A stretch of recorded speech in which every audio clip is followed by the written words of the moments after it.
Yes, yes, yes. Back in the snow. No falling down in this video. Thought you guys would get a kick out of that.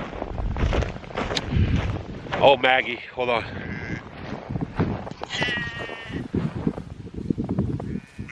She is all kinds of fired up.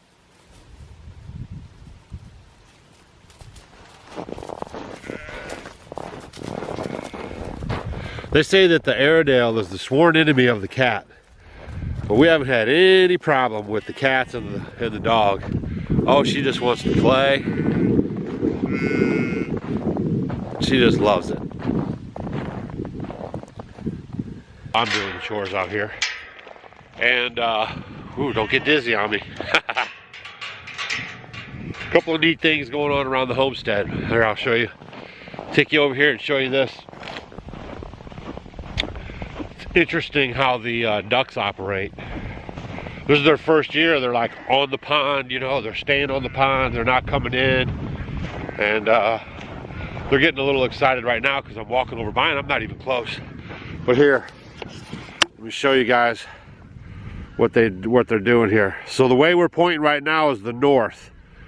So the winds come out of the north pretty heavy duty. So what they've done is they've nestled up against that berm right there, and they've aerated their little spot, so they have their little water, you know, it's their little protection zone, so they can stay in the water, and then when they need to come out and go up, if something is freaking them out, they can get up and walk away. But they stay in that water non-stop. See how they're doing it? So that is a homestead first right there. But it's interesting to see how they, you know, their natural instincts kick in. No one ever had to teach them that, and they just did it themselves.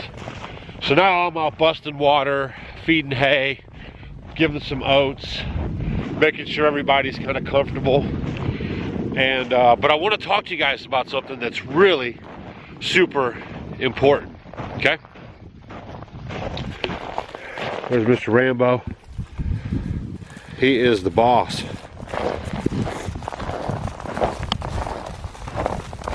What we want to talk about is the cold.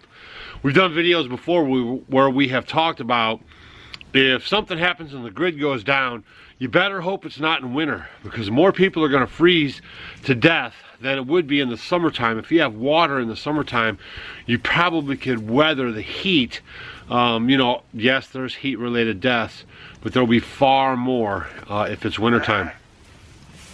So I'm noticing this huge trend on Facebook right now. A lot of people post to our group page. We have a Homestead Homie group page. We also have Off Grid with Doug and Stacy.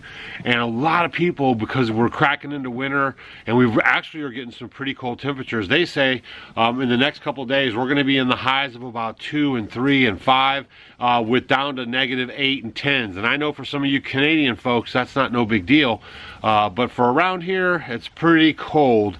And you guys can take back your Canadian air anytime anytime you want it.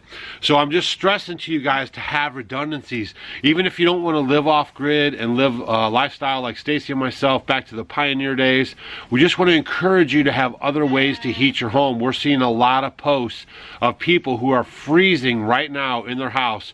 And not only are you cold, but it creates problems on your home, like frozen pipes, and then they bust, and then the water comes in, and then your basement floods.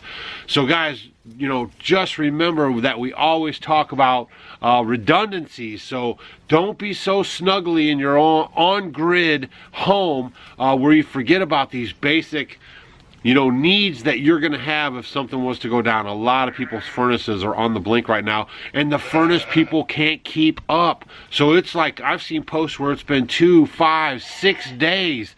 People have been in frigid cold temperatures in their house, and they're at their wits end and they don't know what to do. So keep that in mind, and let's finish up doing some more of these chores.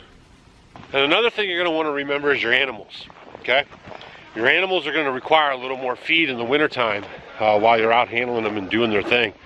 And you're going to have to check on their water if you don't have those fancy water heaters every couple times a day, you know. Now, the food I think is a big deal. I think a lot of people don't really take into account when they're budgeting in the summer for their feed bill in the wintertime. It takes them a lot of energy to stay warm, so they're going to need a little more food in the winter to do that. Also, remember this place? Yeah, that's the pond where I just jumped in. So a couple more days of this and they'll be cutting ice over in the Amish community. And you know, we're trying to get our situation figured out. We got plenty of time to put up ice probably, but we won't be cutting any ice right yet. But what I do have to do is punch out a spot for the horses. I mean, look at that. You guys get the video, it's pretty real time. So that jumping in the pond video was just the other day. And like I said, we have some very treacherous temperatures coming in. And if you guys have a pond that your animals drink out of, you want to clear a spot for them, because they'll actually come over to the pond and they'll get on there and they'll go looking for that water because they know it's there, and they'll fall through that ice and you'll lose your livestock. Their cows do it, horses do it. I've heard of Belgians around here that have fallen into the ponds, cows, and you don't want that to happen. So you get out there, be proactive, and just basically keep a spot open for them so they can get their, you know, drink. Okay, now we have hydrants for the sheep and for the other livestock, and of course the ducks are doing their own thing. So you just want to make sure that you're clearing them out a spot so they can get their face in here and get some drink. And I'll have to come out here a couple of times to make sure this stays busted open. They'll do a pretty good job of it, but it won't be 100%. So that's another chore that you've added to your list because of the winter time.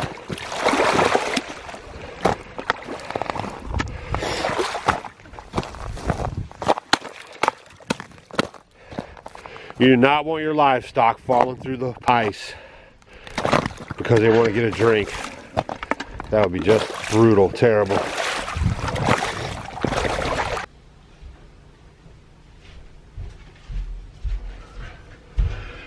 Well, so hopefully you guys got some good tips out of this video.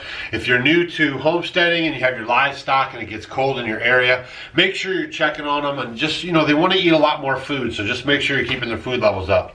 Also, taking care of your water. If you don't have those fancy heaters for your water, you want to make sure that you're going out checking the water a couple times. We found that the kind of Rubbermaid feed tubs, you know, the watering things, whatever you want to call them, they're like a big dish and they're kind of rubbery. Those are the best ones, especially in the wintertime, because the ice can break out of them very easy. So we use that for the chickens, we use it for the cats up in the barn, and it just makes it a lot easier to maintain the freezing water inside of those.